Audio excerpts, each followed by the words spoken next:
পবিত্র জুম্মাবার পুরা দিনটি রহমতের দিন, দোয়া কবুলের দিন, নাজাত পাওয়ার দিন, ক্ষমা প্রাপ্তির দিন।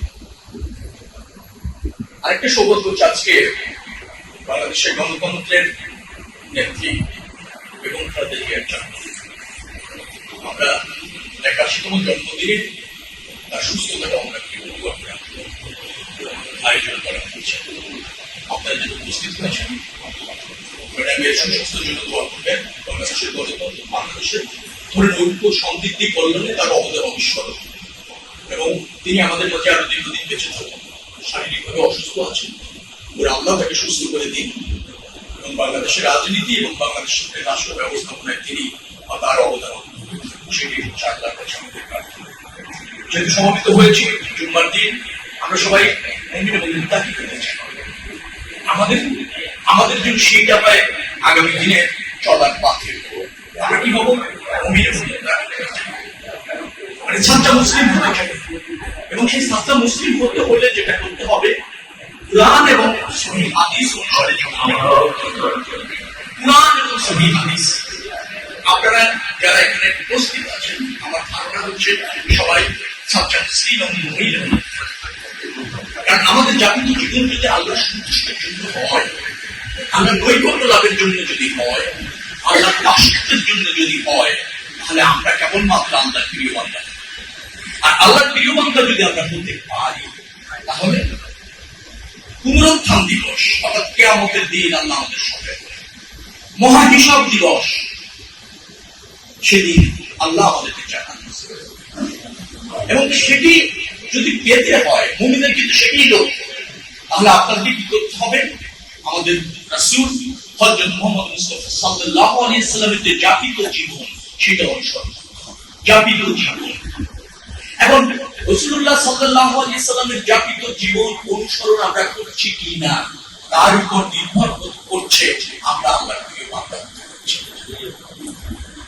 ইসলাম আমরা সবাই অনুসরণ করি, এই জন্য তোমরা মুসলিম। ইসলাম হচ্ছে আল্লাহর নির্দেশিত জীবন বিধি, অর্থাৎ কমপ্লিট কোড অফ লাইফ।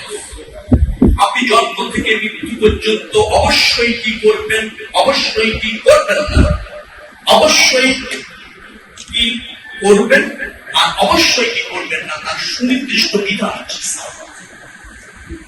অতএব আমাদের কিন্তু জীবনটা হওয়া উচিত আল্লাহর সন্তুষ্টির জন্য। সব কর্ম হওয়া উচিত আল্লাহর সন্তুষ্টির জন্য। আমরা সেভাবে জাতীয় জীবন পালন করছি কিনা, সেটাই হচ্ছে বিচার্য বিষয়। আমার বিশ্বাস আমরা এখানে যারা উপস্থিত হয়েছি, আমরা আল্লাহর সন্তুষ্টির জন্য আমাদের জীবনটা, আমাদের কর্মটা, আমাদের চিন্তা, আমাদের মুভমেন্ট সবকিছু আল্লাহর সন্তুষ্টির জন্য। তাহলেই আমরা আল্লাহর মহাপুরস্কার জানলাম।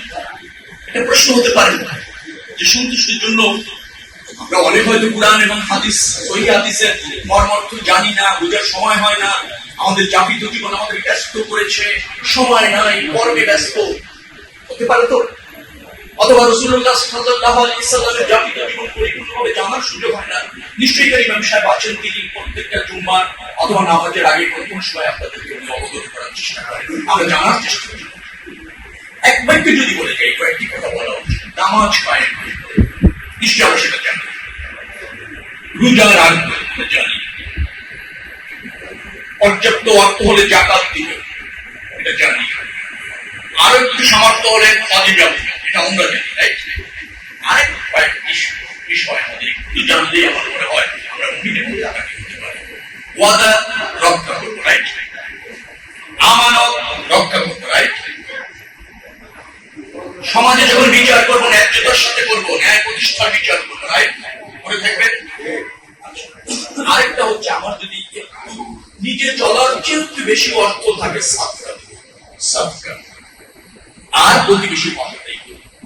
এই কয়েকটি কাজ যদি আমরা আল্লাহর উপর নির্ভর করে করতে সক্ষম হই, তাহলে আমরা সবাই খুবই প্রিয় বন্ধুরা, প্রিয় প্রতিবেশী, প্রিয় ভাইয়েরা, আসুন আজকে আমরা মুমিন এবং মুত্তাকি হওয়ার প্রতিযোগিতায় লিপ্ত হই এবং এই জগতে মুমিন এবং মুত্তাকি বা সাচ্চা মুসলিম হয়ে যেন আমরা ডিপার্চার করি, এই জগৎ ত্যাগ করি। সেই লক্ষ্যই ও আমাদের জীবন চলার পথে। আপনারা সবাই ভালো থাকবেন। আপনারা আমার জন্য দোয়া করবেন, আমি আপনাদের প্রতিবেশী, আপনাদের প্রতিও আমার দোয়া থাকবে, দায়িত্ব এবং কর্তব্য যেটা আছে সেটা পালনের মধ্যে থাকবে। আমি